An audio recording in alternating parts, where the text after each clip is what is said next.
Ar žinojai, kad IKEA įkūrėjas pradėjo verslą būdamas vos 17 metų? Jis nepardavinėjo baldų, jis pardavinėjo rašiklius, laikrodžius ir net nailoninės kojinės paštu. Šiandien jo sukurta kompanija turi šimtus parduotuvių visame pasaulyje ir yra viena didžiausių baldų kompanijų istorijoje. Tai istorija apie IKEA. IKEA įkūrė Ingvaras Kampradas, jis gimė 1926 metais Švedijoje ir verslumu pasižymėjo dar vaikystėje. Būdamas vos 5 metų, jis pirkdavo degtukus dideliais kiekiais ir pardavinėdavo juos kaimynams su nedideliu antkainiu.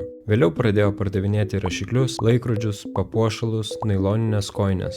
1943 metais, kai jam buvo 17 metų, tėvas jam davė pinigų kaip apdovanojimą už gerus pažymius mokykloje. Su tais pinigais jis įkūrė IKEA. Tačiau tuo metu įmonė neturėjo nieko bendro su baldais. Tai buvo tiesiog prekyba paštu, smulkiomis prekėmis. Baldai atsirado tik po maždaug 5 metų. Pavadinimas IKEA nėra atsitiktinis. Jis sudarytas iš 4 raidžių. I – Ingvar, K – Kamprad, E – Elmtarid, šeimos ūkis, A – Agunarid, parapija Švedijoje. Tai reiškia, kad pats pavadinimas IKEA iš esmės yra įkūrėjo vardas ir vieta, kur jis užaugo. 1948 metais IKEA pradėjo pardavinėti baldus ir labai greitai pastebėjo vieną problemą. Baldai tuo metu buvo per brangus daugeliui žmonių. Ingvaras Kampradas turėjo aiškią filosofiją. Geri baldai turi būti prieinami ne tik turtingiems, bet ir visiems. Tačiau norint sumažinti kainą, reikėjo rasti visiškai naują sprendimą. 1956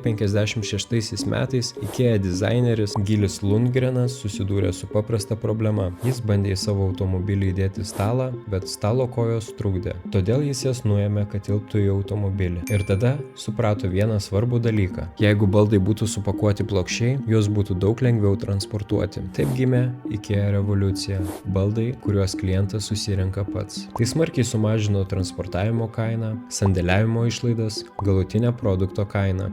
1958 metais IKEA atidarė pirmąją didelę parduotuvę Almhulte, Švedijoje. Tai buvo visiškai naujas prekybos modelis. Žmonės galėjo vaikščioti po baldų ekspozicijas, liesti ir išbandyti baldus, įsivaizduoti, kaip jie atrodys namuose. Vėliau atsirado dar viena detalė. IKEA parduotuvėse pradėjo veikti restoranai su švediškais mėsos kukuliais. Tai padėjo žmonėms parduotuvėje praleisti daugiau laiko. Šiandien IKEA turi daugiau nei 400 parduotuvių, veiklą daugiau nei 50 šalių, 100 milijonų klientų per metus. Ir visa ši imperija prasidėjo nuo 17 metų jaunuolio ir mažo verslo Švedijoje. IKEA sėkmės paslaptis buvo paprasta – nesukurti brangiausius baldus, o sukurti gerus baldus, kuriuos gali sau leisti beveik kiekvienas. Kartais didžiausios verslo revoliucijos prasideda nuo labai paprastos idėjos.